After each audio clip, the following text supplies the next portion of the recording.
pagi, salam sejahtera dan salam satu Malaysia. Yang amat setia Datuk Mahathir bin Man Ali, Timbalan Ketua Pengarah Operasi Jabatan Bomba dan Penyelamat Malaysia. Yang setia Tuan Nur Azam bin Khamis, Komandan Akademi Bomba dan Penyelamat Malaysia Wakatapai, pegawai-pegawai kanan Jabatan Bomba dan Penyelamat Malaysia, serta tuan-tuan dan puan-puan yang dihormati sekalian. Terlebih dahulu, saya ingin merakamkan tahniah di atas perlantikan tuan-tuan dan puan-puan sebagai penjawat awam, dan terima kasih di atas kehadiran ke Akademi Bomba dan Penyelamat Malaysia Wakatapai bagi urusan lapor diri bagi jawatan penguasa bomba grade KB 41 dan juga pegawai bomba grade KB 17. Sukacita dimaklumkan bahawa tuan-tuan dan puan-puan merupakan calon berjaya daripada 6,038 calon yang dipanggil bagi urusan kemasukan ke dalam jawatan ini. Tuan-tuan dan puan-puan harus bersyukur kerana diberikan peluang untuk berkhidmat kepada negara dan masyarakat. Saya Maniamai Kumarison, Ketua Penolong Pengarah Cawangan Sumber Manusia, Jabatan Bomba dan Penyelamat Ibu Pejabat, mewakili Jabatan Bomba dan Penyelamat Malaysia akan memberikan taklimat ringkas urusan lapor diri tuan-tuan dan puan-puan pada pagi ini. Saya juga mengambil kesempatan ini untuk menyampaikan salam yang amat setia Datuk Wan Muhammad Nur bin Haji Ibrahim, Ketua Pengarah Jabatan Bomba dan Penyelamat Malaysia, kepada semua yang hadir dan mengalu-alukan kehadiran tuan-tuan dan puan-puan sebagai anggota Jabatan Bomba dan Penyelamat Malaysia. Tuan-tuan dan puan-puan, untuk makluman, lantikan tuan-tuan dan puan-puan adalah lantikan tetap, bukan kontrak seperti sesetengah skim perkhidmatan yang lain. Penguasa bomba grade KB 41 merupakan kumpulan pengurusan dan profesional dengan jumlah berjawatan bagi grade ini adalah sebanyak 188 jawatan. Penempatan penguasa bomba grade KB 41 adalah sama ada di JBPM Negeri atau Ibu Pejabat.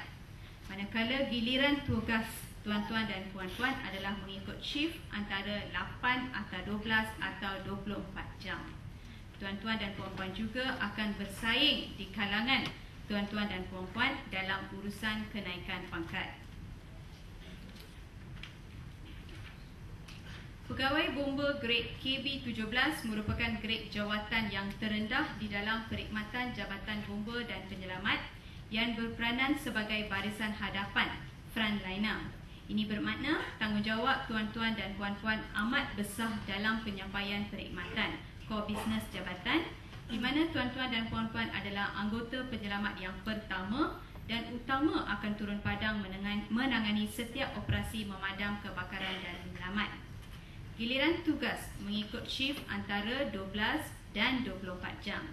Jumlah perjawatan bagi grade ini adalah sebanyak 10,069 perjawatan dan tuan-tuan dan puan-puan boleh ditempatkan di antara 262 balai bomba dan penyelamat seluruh negara. Memandangkan jumlah yang besar ini, wujud persaingan dalam urusan kenaikan pangkat dan keutamaan akan diberikan kepada pegawai yang terbaik, the best among the best, sama ada pegawai bomba KB 17 ataupun penguasa bomba KB 41. Seperti tuan-tuan dan puan-puan sedia maklum, berbekalkan pengalaman dan latar belakang yang berbeza, di mana ada di kalangan tuan-tuan dan puan-puan yang baru tamat pengajian maupun telah bekerja sama ada di dalam sektor swasta, kerajaan atau sendiri. Namun tuan-tuan dan puan-puan telah berjaya hadir pada hari ini. Kehadiran tuan-tuan dan puan-puan pada hari ini menyertai perkhidmatan awam, amnya dan perkhidmatan bomba khususnya telah melalui beberapa siri saringan, iaitu lulus ujian fizikal dan panca indera, pusat penilaian individu bomba, seterusnya urusan temuduga. Kejayaan melalui siri saringan ini menunjukkan bahawa tuan-tuan dan puan-puan berkelayakan menjawat jawatan ini.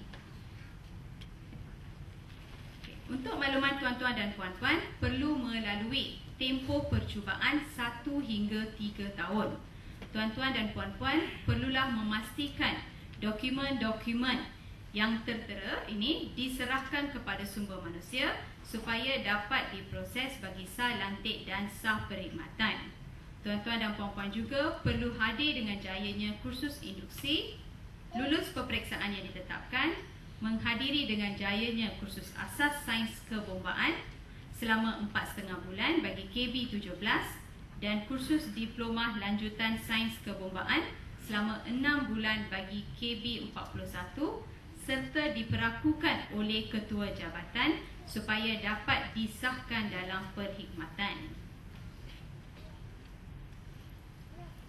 Okey, untuk makluman tuan-tuan dan puan-puan, gaji dan allowance tuan-tuan dan puan-puan adalah seperti yang dipaparkan. So boleh lihat sendiri berapa gaji yang akan diterima berserta dengan allowance. Bagi tuan-tuan dan puan-puan yang akan ditempatkan di luar wilayah, tuan-tuan dan puan-puan juga layak untuk mendapat bayaran insentif wilayah.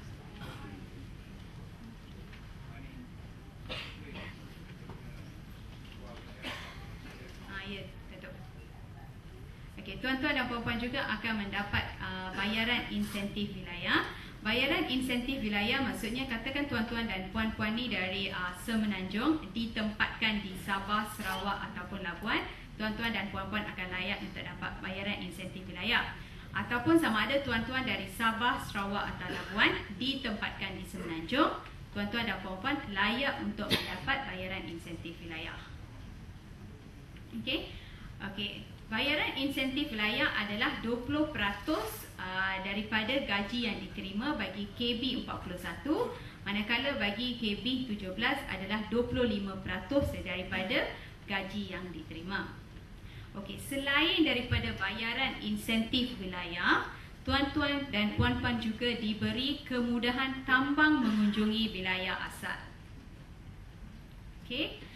Kemudahan tambang mengunjungi wilayah asal ni di mana tuan-tuan dan puan-puan bersama keluarga, sama ada isteri atau suami dan anak-anak di bawah 21 tahun yang masih dalam tanggungan layak memohon kemudahan ini.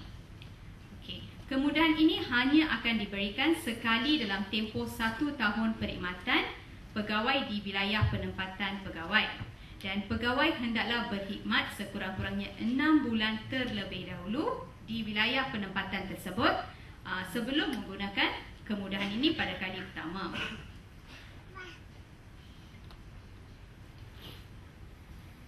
Bagi tujuan pemanjangan kerjaya, terdapat juga beberapa pasukan khas bagi skim pegawai bomba KB17 dengan kadar allowance seperti yang dipaparkan.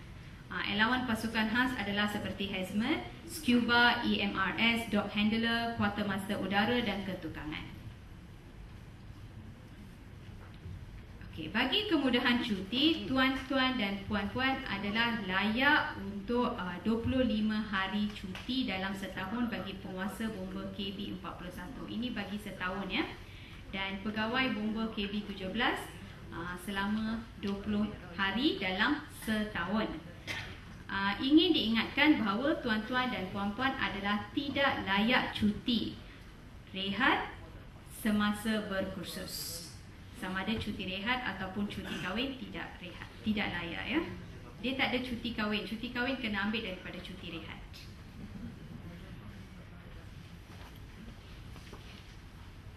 Okey, tuan-tuan dan puan-puan, selepas tamat latihan, tuan-tuan dan puan-puan akan diberi penempatan bertugas di seluruh negara. Walau bagaimanapun, bagi pegawai bomba KB17, penempatan adalah di Semenanjung sahaja. Dimaklumkan tiada kekosongan di Sabah, Sarawak dan di Labuan. Saya suka mengingatkan beberapa risiko dan kemerbahayaan tugas dalam menjawat jawatan ini. Antaranya adalah seperti risiko semasa latihan serta risiko di tempat kerja, iaitu semasa operasi seperti bahan api, asap toksik, virus penyakit, bahan kimia berbahaya, letupan dan bencana lain, contohnya tanah rentuh dan bangunan runtuh.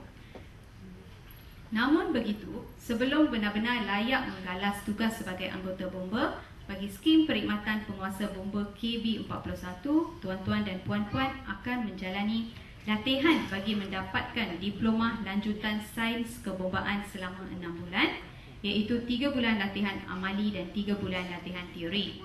Manakala bagi skim perkhidmatan pegawai bomba grade KB17, tuan-tuan dan puan-puan akan menjalani latihan bagi mendapatkan sijil asas sains kebombaan selama 4,5 bulan, iaitu latihan amali selama 2 bulan dan latihan teori 2,5 bulan. Sepanjang tempoh tersebut, tuan-tuan dan puan-puan akan melalui proses pembentukan sikap, kemahiran dan dilengkapkan dengan ilmu sebagai anggota bomba.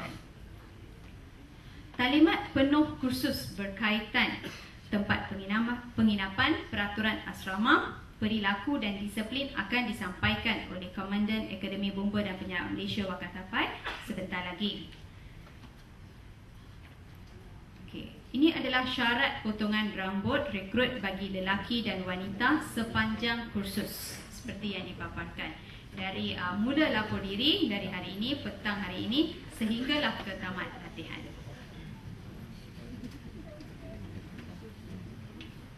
Tuan-tuan dan puan-puan juga akan berdepan dengan pelbagai cabaran sepanjang tempoh kursus ini, antaranya ketidakselesaan semasa makan, tempat tidur, tempat rehat, malah tempat mandi. Tuan-tuan dan puan-puan juga akan mengalami keletihan yang kadang-kala melampau, perubahan fizikal tubuh badan, malah mengalami kecederaan fizikal. Tuan-tuan dan puan-puan yang dihormati sekalian, sekiranya terdapat sebarang soalan atau kemuskilan, bolehlah dikemukakan sekarang. Pihak jabatan mengalu-alukan maklum balas dan juga interaksi antara ibu bapa dan jabatan. Sekian, terima kasih.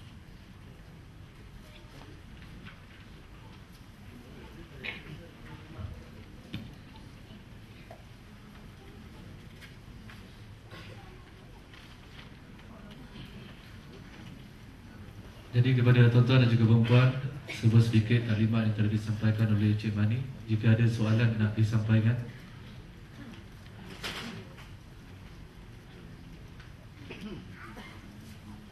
Ada.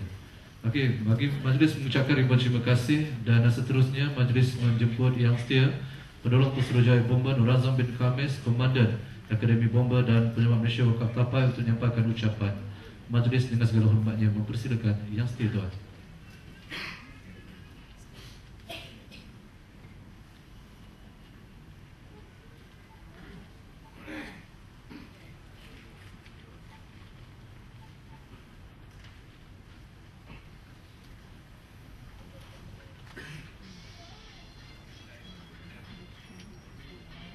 Bismillahirrahmanirrahim. Assalamualaikum warahmatullahi wabarakatuh. Selamat pagi, salam sejahtera dan salam satu Malaysia. Sebelum saya memulakan taklimat saya perkenalkan diri saya. Saya Nur Azam bin Khamis, Komandan Akademi Bomba dan Penyelamat Malaysia Wakatapai. So pada pagi ini saya akan memberikan taklimat secara ringkas berkaitan dengan perjalanan khusus para pelatih dan pegawai kadet, seperti mana yang telah dinyatakan oleh Cik Mani tadi, bahawa bagi grade KB17 tuan-tuan akan berlatih di akademi di sini selama lebih kurang 4,5 hari bekerja. Hari bekerja ditolak dengan hari-hari cuti 14,5. Bagi grade KB 41, tuan-tuan akan berkursus 6 bulan, 3 bulan di Wakaf Tapai bagi menjalani latihan amali, dan juga 3 bulan di Kuala Lumpur Baru, Selangor bagi menjalani latihan teori. Bila tuan-tuan telah lulus, di akhir itu akan diadakan majlis tamat latihan. Dan pada majlis tamat latihan kita akan jemput ibu bapa ataupun suami isteri atau penjaga untuk hadir. Jadi kita mulakan. Okey, saya akan menjelaskan berkaitan dengan tempoh khusus, peraturan khusus, modul khusus yang terlibat, pegawai untuk dihubungi, perkembangan kerjaya, penempatan pegawai dan penglibatan dalam aktiviti dan program. Okey, pengenalan khusus terdapat 3 skim perkhidmatan dalam Jabatan Bomba dan Minyak Malaysia, iaitu yang pertama skim grade pegawai bomba grade KB 17 yang telah dijelaskan tadi bahawa grade KB 17 adalah grade yang terendah dalam Jabatan Bomba. Kemudian skim kemasukan penolong penguasa bomba grade KB 29 dan juga skim perkhidmatan penguasa bomba grade KB 41. Mana-mana anggota baru yang akan berkhidmat di dalam jabatan wajib mengikuti kursus yang ditetapkan, iaitu kursus CJ Sains Kebombaan, kursus Diploma Sains Kebombaan bagi grade KB 29 dan kursus Diploma Lanjutan Sains Kebombaan grade KB 41. Tuan-tuan kena lulus dan hadir dengan jayanya. Dan suka saya ingatkan di sini, kita minta kepada semua pelatih ataupun ibu bapa ataupun penjaga yang hadir pada hari ini supaya declare kepada kami jika ada anak ataupun suami ataupun isteri yang ada di hadapan saya ini, jika anak-anak itu ada kecederaan lama, ada menjalani operation.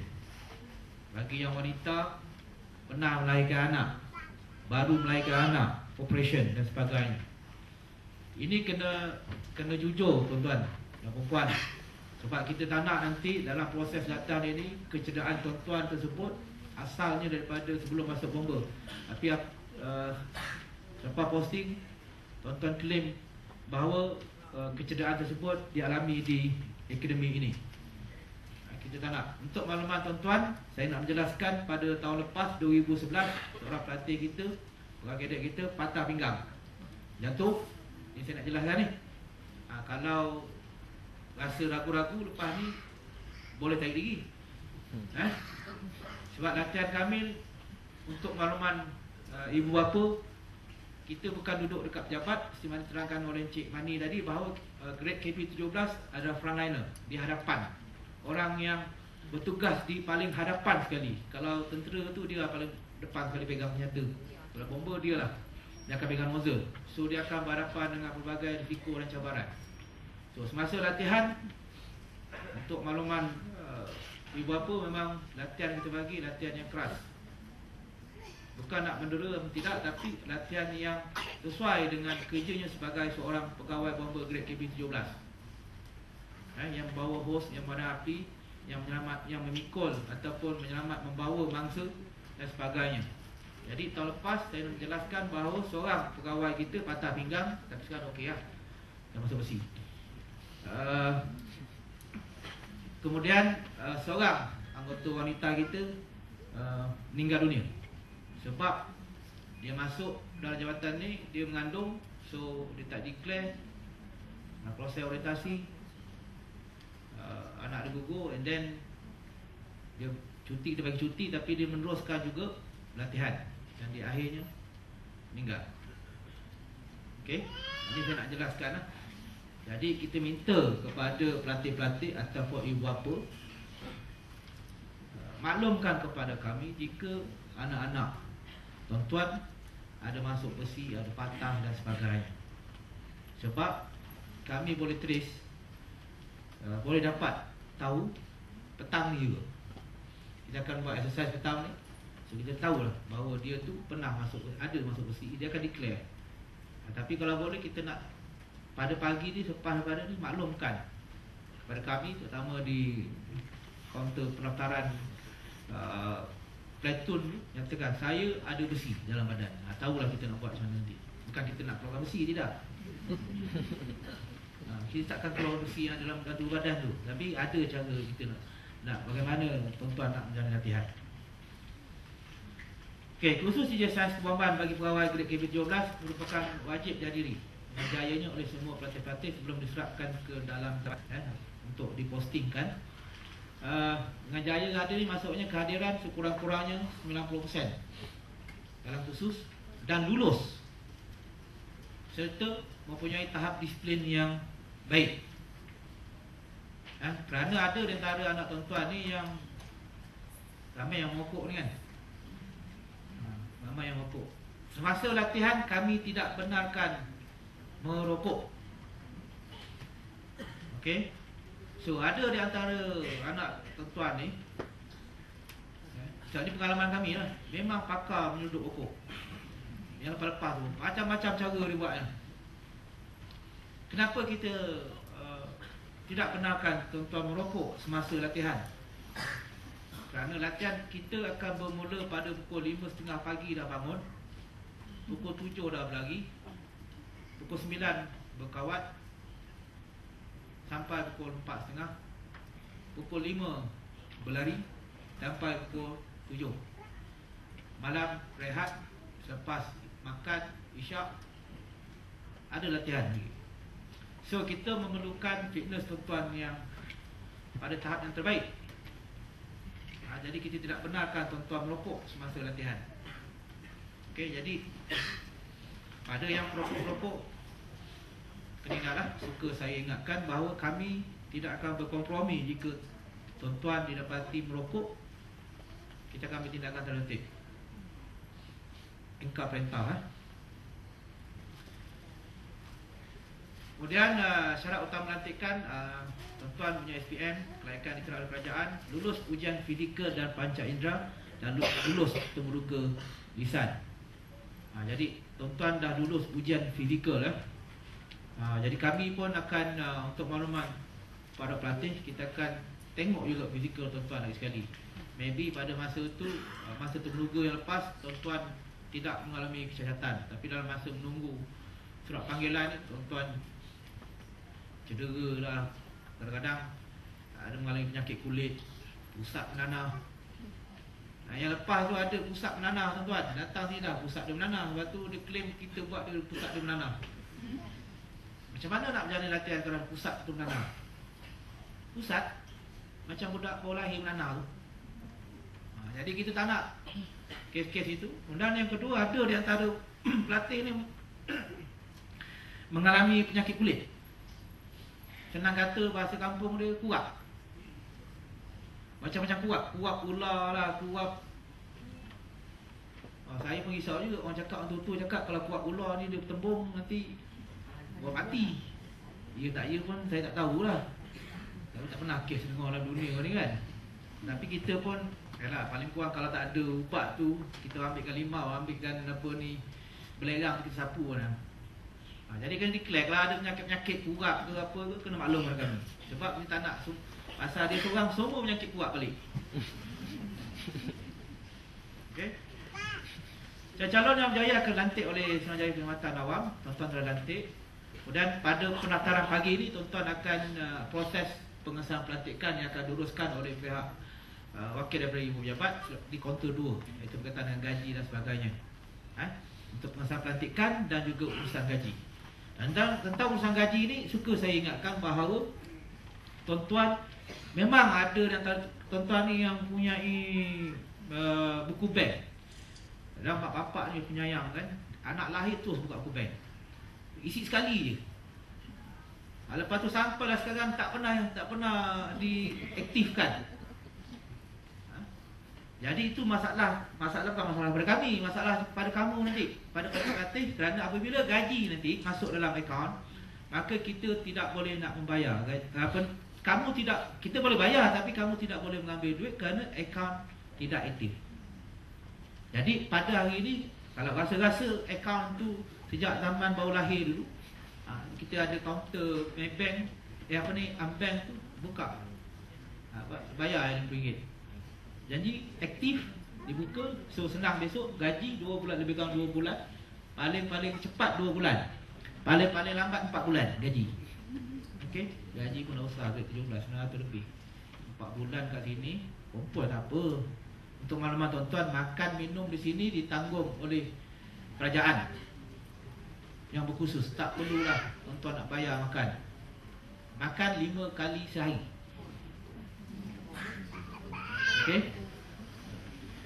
Okey, tempoh khusus. Okey, tadi saya maklumkan tempoh khusus lebih kurang 4,5 bulan hari bekerja.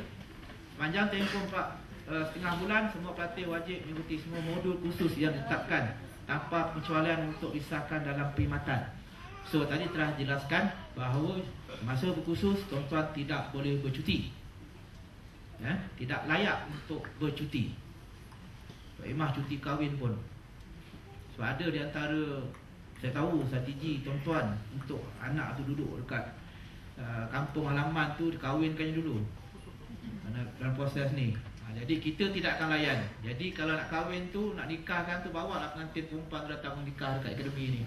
Tak apa, kelamin dah ada dah ni. Kita tak pernah kan. Masalah nanti. Banyak masalah. Kita dah yang lepas-lepas masalah macam itu, kita bagi kemudahan. Lepas kahwin jadi benda lain jadi. Okey. Begitu juga kes-kes emergency. Nanti saya akan jelaskan macam mana kes emergency kami benarkan untuk pelatih balik. Pelatih-pelatih yang berjaya menambah kursus diwajibkan selepas 4 bulan setengah. Okey, tuan-tuan wajib mengikuti kursus industri khusus. Ni untuk pengesahan dalam jabatan pula. Tadi pelantikan, ni pengesahan. Bila pengesahan, tempoh dia 1 hingga 3 tahun. Antara syarat dia perlu mengikuti kursus industri khusus dan umum lebih kurang 3 minggu. Okey.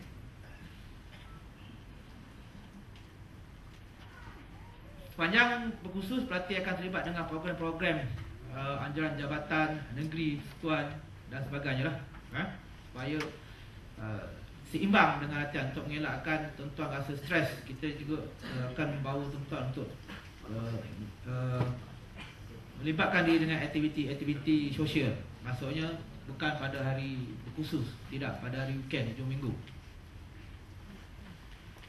Okey, peraturan-peraturan berkursus, semua pelatih yang berkursus perlu mengerti semua peraturan berkursus sebagaimana yang ditetapkan, antaranya peraturan bagi pemakaian semasa berkursus di dalam kelas. Okey, ini yang contoh yang pakai ini dalam kelas.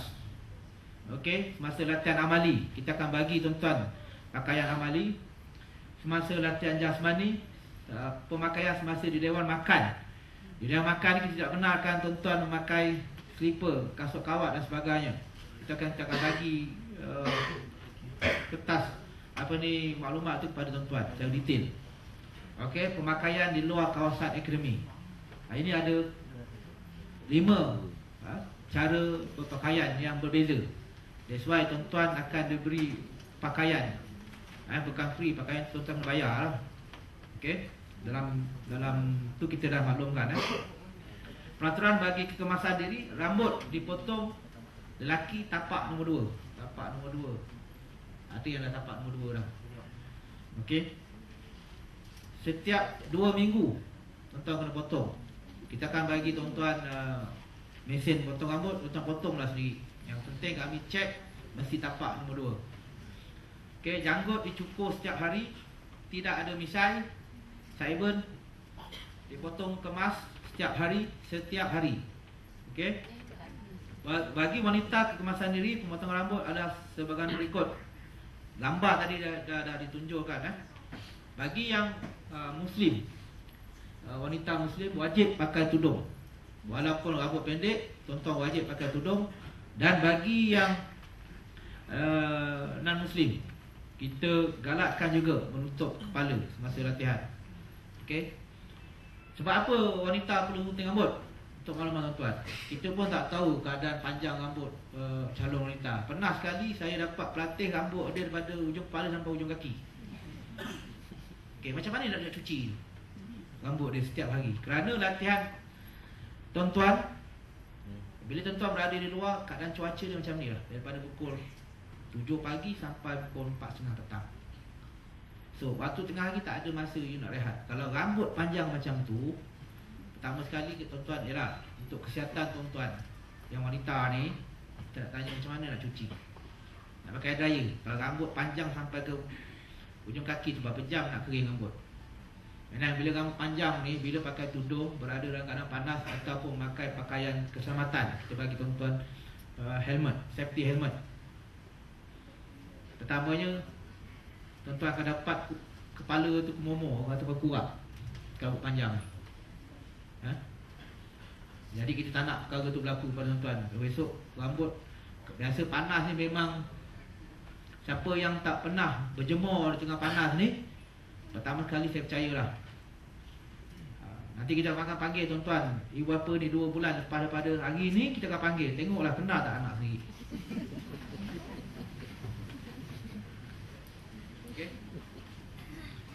Okey, bahagian sisi dan kanan tidak menutup telinga, bahagian depan tidak menutup mata. Itu untuk potongan rambut wanita. Okey.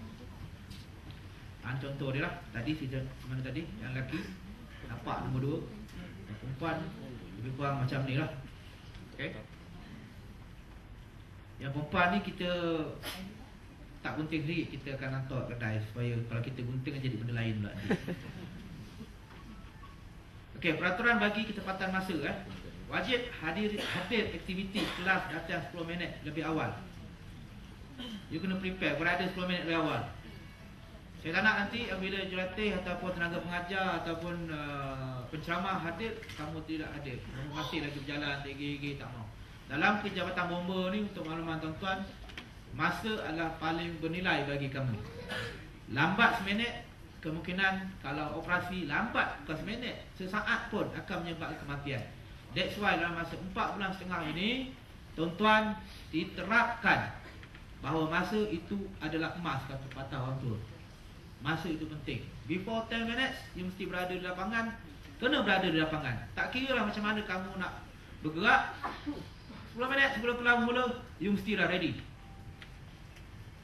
Okay, ini adalah antara jadual masa dia. Pukul 7 hingga pukul 8 jasmani pagi. Yang saya kata pukul 5.30 ni sebab apa? Sebab subuh tu takkan nak nyatakan kan.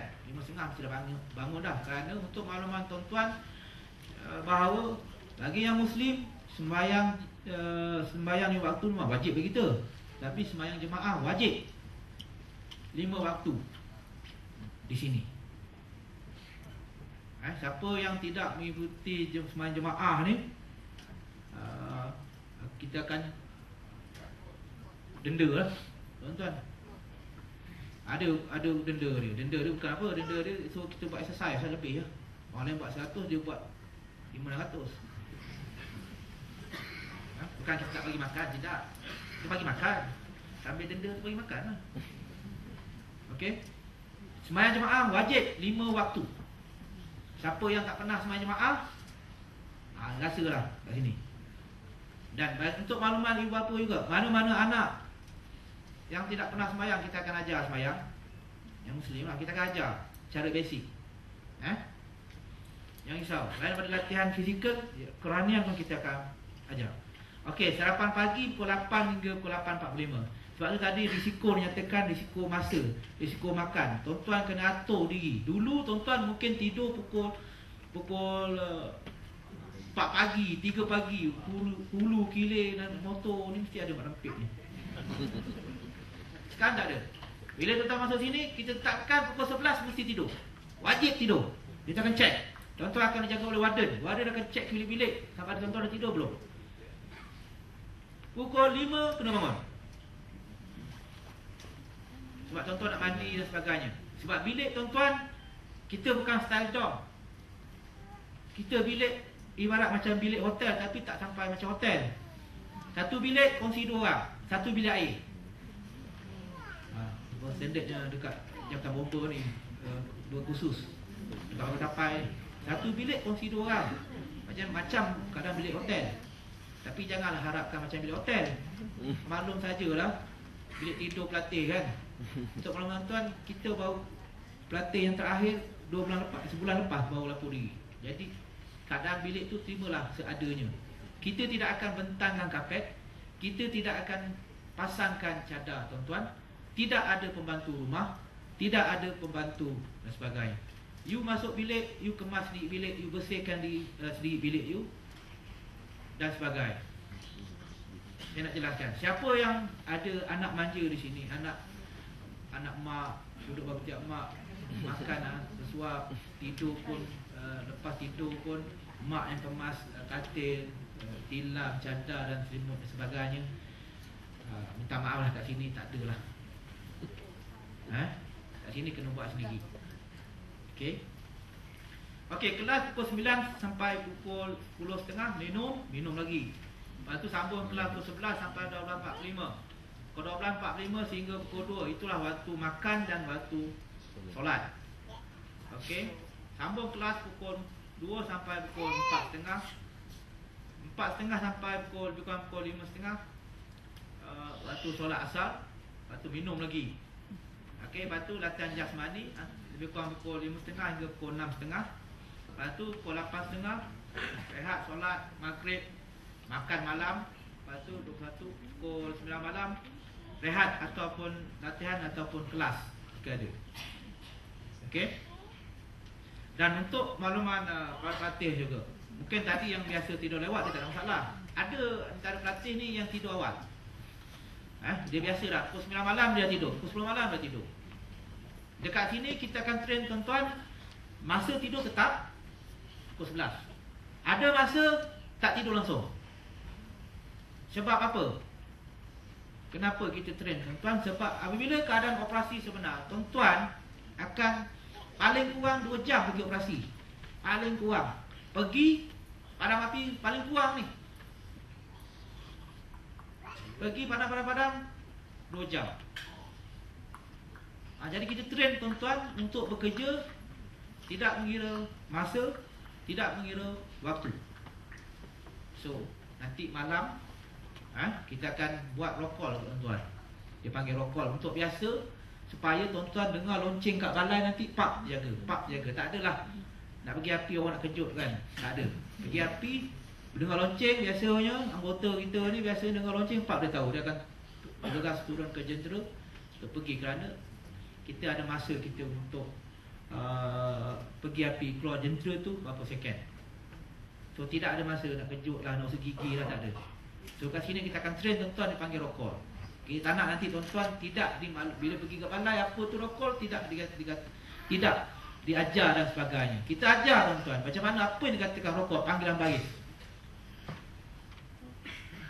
Supaya tuan-tuan besok balik ke balai, tuan-tuan dengar lonceng, pak aku pergi operasi. Dan kemungkinan roll call ini akan berpanjangan. Maksudnya kita akan buat peringkat 1 jam, 2 jam, 3 jam, 4 jam, sehinggalah kalau roll call pukul 12 malam akan sampai pukul 6 pagi. Itu kena accept. Itulah kerja bomba. Siapa rasa ragu dan apa yang saya cakap ni rasa tak selesa, saya minta tuan-tuan bolehlah tak nak bersara awal lagi ni boleh. Bersara awal lah. Kami tidak paksa tuan-tuan untuk berhenti, tapi rasa apa yang saya cakap ni rasa dah apa dia rasa lain macam je kan. Nak tidur pun tak selesa dan sebagainya, tak ada tuan-tuan. Okey, peraturan bagi latihan amali. Mematuhi semua arahan keselamatan oleh jurulatih. Melaksanakan latihan mengikut arahan jurulatih merupakan lengkap mengikut jenis latihan. Akan dijelaskan. Saya nak menarik perhatian tuan-tuan. Tadi pada peringkat awal saya ada maklumkan bahawa ada pelatih yang patah pinggang tahun lepas kan? Kerana dia tidak mematuhi semua arahan keselamatan. Tuan-tuan sebelum buat latihan akan dinyatakan arahan keselamatan. That's why dalam temuduga tuan-tuan ada tak panjat tangga? Ada tak angkat besi? Tak berat besi tu berapa? 54 kilo. 4 kilo. Okey. Cuba tuan-tuan tengok anak kawan sebelah tu. Tengok kawan sebelah tu. Agak berapa kilo dia? Naik tangga 2 tingkat, turunkan dia daripada tingkat 2 atau tingkat 3. That's why temuduga bomba ni macam tu. Nanti kita tak nak nanti kenapa berapa persoalan, kenapa nak temuduga angkat tangga, julang besi, angkat besi berat, naik tangga sampai 4 tingkat. Kerana fobia. Fobia ada di antara tuan-tuan ni yang fobia tinggi. Saya tahu. Nak turun tali, panjat tali, nak turun tali rapelin tu menggigil dia. Boleh bergegar lah menara kawat tu. Okey. Jadi tuan-tuan kena ingat, masa latihan apa yang jurulatih cakap ikut. Kita tak nak kes tahun lepas berulang lagi. Sebab kegagalan dia mematuhi arahan keselamatan dan fizikal dia tidak kuat. Dia lemah. Okay? Kita tak ada excuse tuan-tuan. Tuan-tuan tidak boleh di-excusekan untuk tidak menjalani latihan. Atau wajib menghadiri latihan. Okey. Peraturan asrama. Bilik penginapan adalah sentiasa kemas. Pemesan asrama akan dibuat pada setiap minggu, setiap hari Ahad. Untuk makluman tuan-tuan dan puan yang mana yang bukan berasal daripada Terengganu, kita di sini bekerja pada hari Ahad hingga Khamis, Jumaat, Sabtu cuti. Tapi bagi pelatih tak ada istilah cuti. No. Ada sahaja aktiviti yang kita buat. Dan bilik kamu, nak jelaskan, ataupun asrama kamu, ataupun di kawasan penginapan kamu hendaklah sentiasa bersih. Kamu kena buat sendiri. Sebab di balai bomba tidak ada orang buat. Kamu duduk di balai bomba, kamu kena cuci longkang sendiri, kamu kena bersihkan lantai, sapu, apa dan sebagainya. Jadi mana-mana yang tak pernah mengenggam penyapu, kita ajar di sini. Selalu harapkan mak, harapkan kakak, harapkan bantu rumah. Betul kan? Lipat baju pun mak, bapak, saudara pun mak juga lipat. Kali ni tak ada. You buat A sampai Z sendiri. That's why kat asrama tu ditrain untuk membersihkan, sebab balai kamu tidak ada tukang cuci. Kamu kena kemas sendiri, kena potong rumput sendiri, kena berus longkang sampai lumut tanggal. Sama juga tempat penginapan kamu, bilik kamu, bilik tandas kamu dan sebagainya. Kita akan biasakan kamu dengan keadaan sebenar, supaya bila kamu bertugas besok, Kelantan kamu kena cuci longkang, cuci longkang. Kena bersih balai, kena bersih balai lah. Bersih rumput, kena bersih rumput lah. Jangan nak persoalkan. Kalau rasa tidak boleh melakukan tugas seperti ini, saya cakap tadi, besar awal. Okay. Peraturan bagi harta milik akademi. Okay, tuan-tuan akan diberi beberapa peralatan hak milik akademi. Jadi tugas dan tanggungjawab tuan-tuan adalah menjaga dan memastikan semua harta milik akademi dalam keadaan baik. Dilarang mengambil atau meminjam tanpa kelulusan pegawai. Dilarang mencuri sebarang harta milik akademi. Ini curi ni mudah saja. Tak ada maaf bagimu. Terus kita bawa ke balai polis. Habis itu. Disettlekan dengan polis. Okey. Menggunakan peralatan dengan baik bagi mengelakkan kerosakan. Ikut. Bila diajar oleh jurulatih, dengar baik-baik, gunakan ikut prosedur yang telah ditetapkan. Jangan mandai-mandai.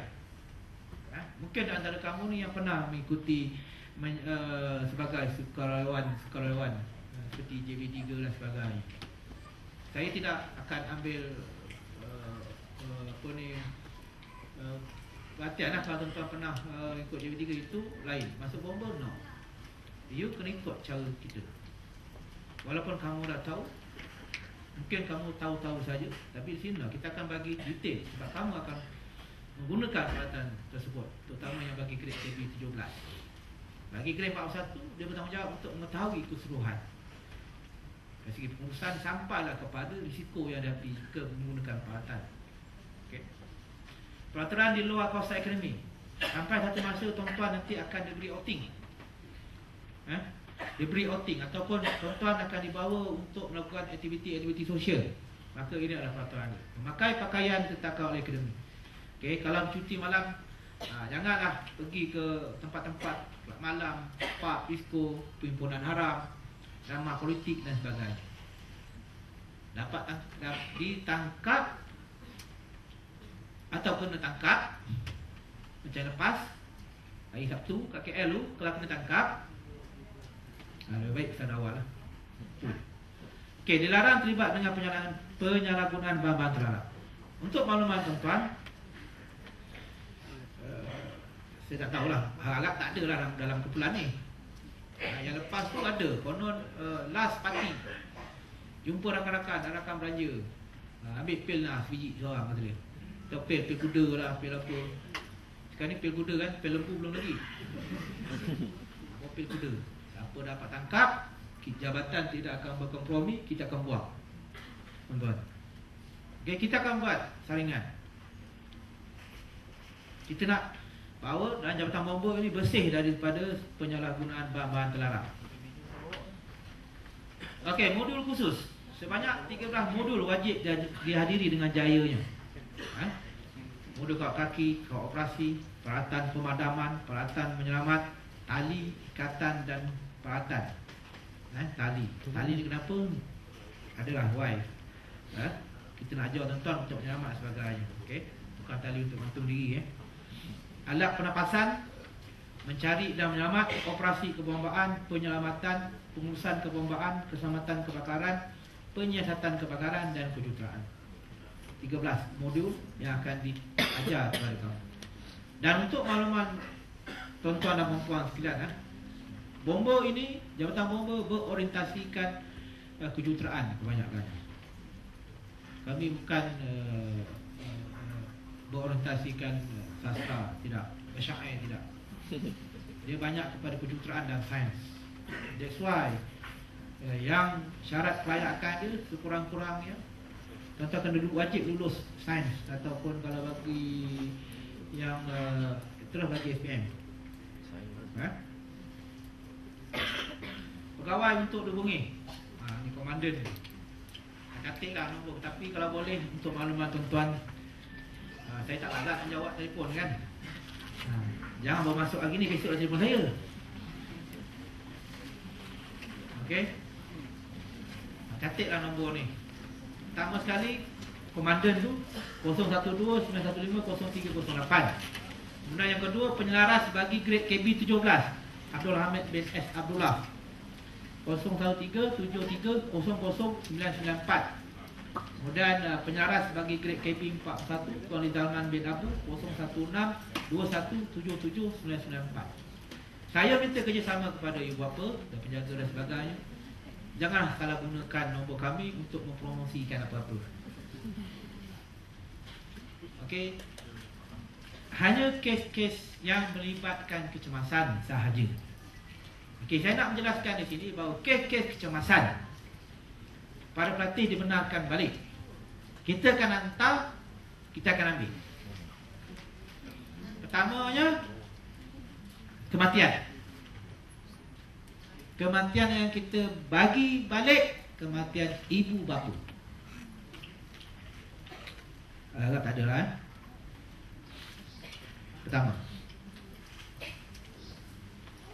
suami ataupun isteri ataupun anak. Okey.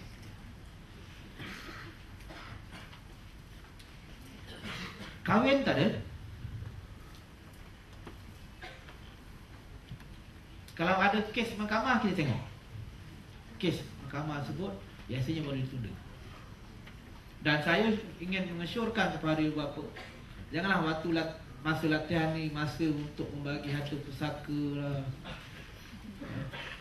Bagilah waktu lain. Okey, wasiat tu bagilah waktu lain. Okey, kita akan menawar balik. Bagi yang isteri bersalin, tidak akan ada, tidak akan dibagi sampai 7 hari, tidak. Kita hantar, tengok anak, daftar, dah balik. Itu je. Okey.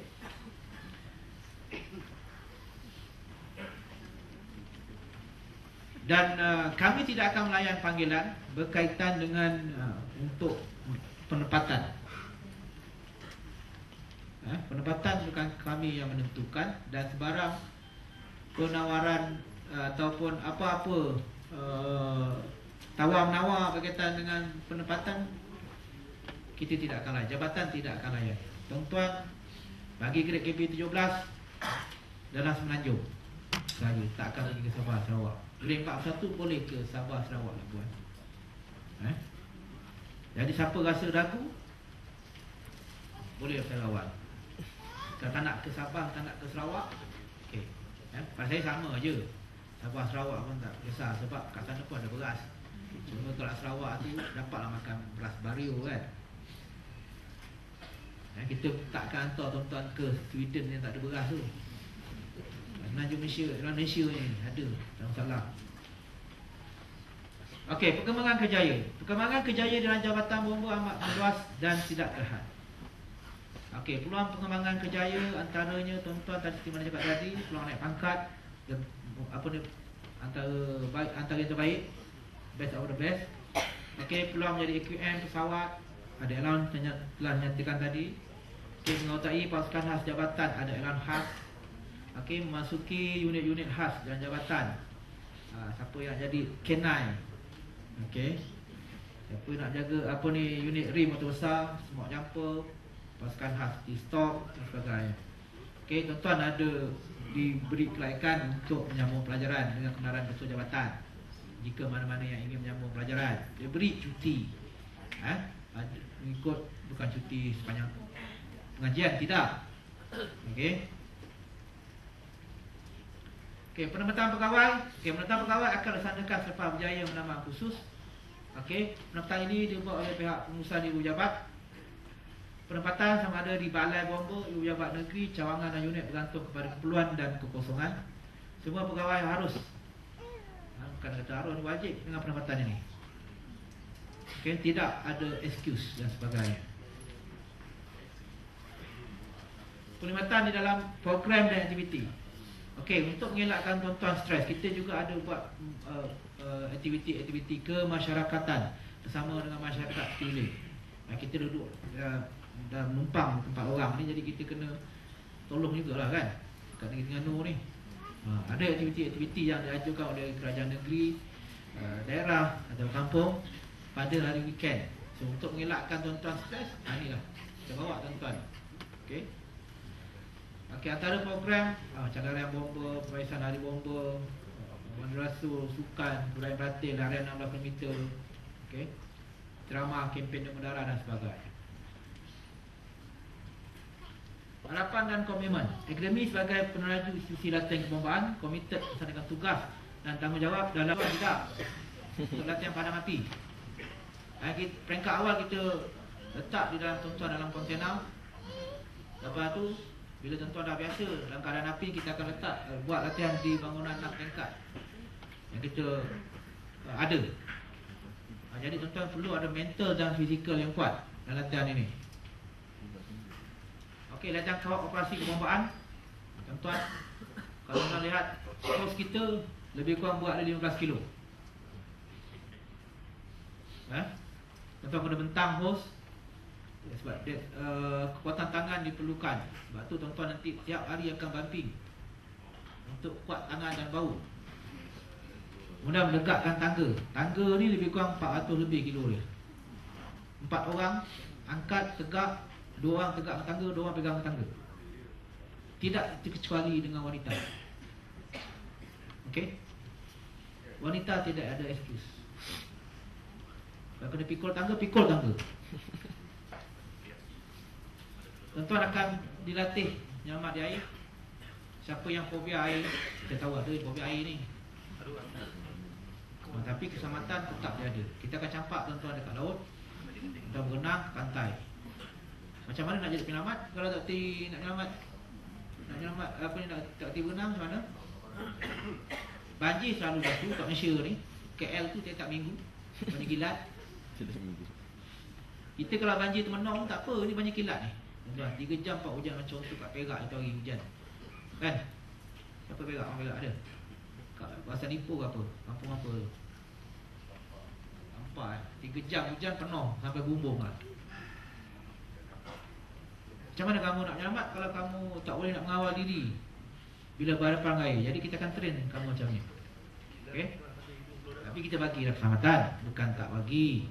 Kita akan bagi PFD. Sebab prosedur kita bila kita menyelamat di air, ni punya prosedur dia. Okey, latihan kawat kaki. Dia bilang sama ni pakaian dia. Berkasut kawat. Kasut kawat ni berladang. Bukan kuda je ada ladang. Okey. Tuan akan berjumpa di atas padang kawat lebih kurang pukul 9 sehingga pukul 4.30. Dia latih pun sama dengan tuan-tuan. Tuan-tuan lagi okey sebab rambut tu tak pakai. Kami ni kena pakai lengkap, beri.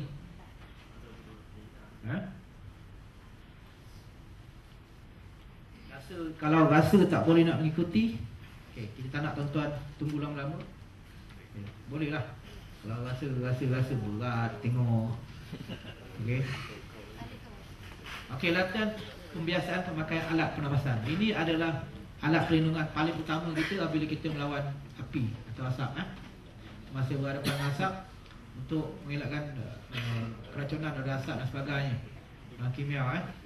Ini latihan-latihan yang akan dibuat kepada tuan-tuan. Tak berat, ringan saja tuan-tuan. Ada lah lebih kurang dalam 10 kilo, 9 kilo. Okey. Okey, latihan kecergasan fizikal yang kita akan buat tuan-tuan setiap pagi, setiap hari. Ini antara latihan menyelamat menggunakan peralatan. Kita akan diajar oleh jurulatih. Itu saja. Sekian, terima kasih. Ada soalan? Tuan-tuan boleh bertanya? Soalan? Ada tak ada? Tanya, jangan malu. Angkat tangan. Bangun ke depan. Jangan malu-malu. Nanti susah nanti.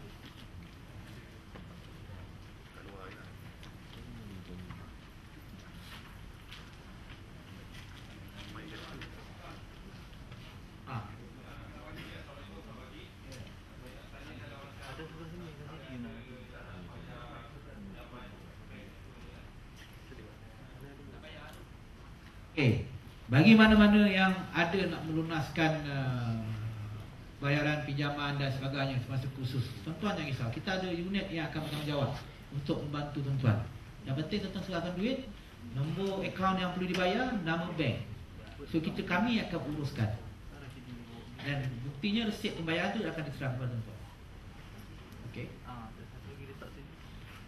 Sebelum saya terlupa, suka saya ingatkan kepada tuan-tuan bahawa penggunaan telefon dalam surat panggilan itu dinyatakan kan.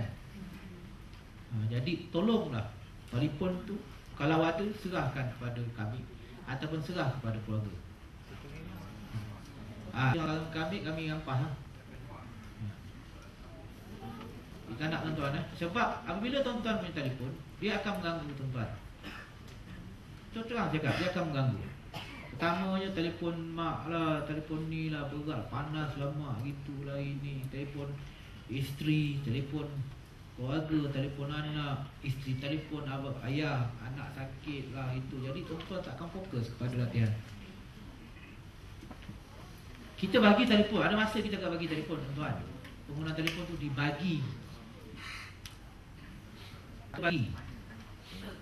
Dan untuk 2 bulan pertama kita tidak benarkan tuan-tuan, keluarga, ibu bapa hadir dekat kami.